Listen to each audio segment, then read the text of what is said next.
Hey friends, Jessica here. So in this video, we're going to talk about scaling strokes and effects in Illustrator. So most of the time, now this is a matter of personal preference, but I prefer to have the option checked where you scale the strokes and effects. And I'm going to show you what I'm talking about. So if I select this design that I did here, just select this one, and I hold my shift key and I'm resizing it. It's going to resize, and as it resizes, it's changing the size of the brush so that it all stays in proportion. Now I'm going to undo that.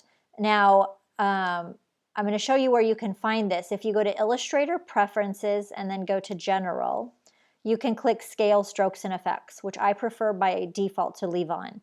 And I'll click OK. If you don't want it, you can turn it off, but you'll have to restart Illustrator for those changes to take effect. But I leave it on. Scale strokes and effects because I think it's more useful for my workflow.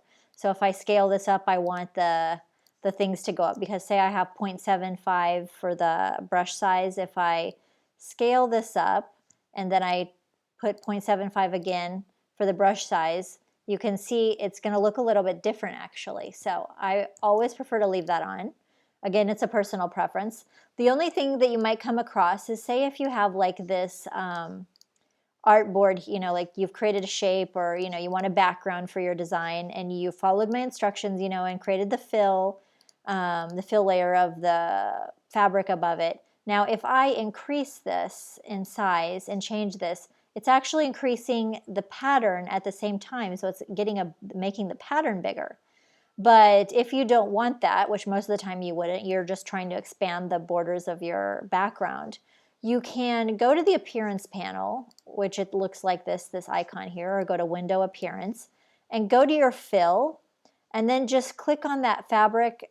Again, make sure you have your fill that's your pattern overlay, not the color, but you go to the pattern overlay, the fill, and you just click that one more time, and it's going to reset it to the original proportions.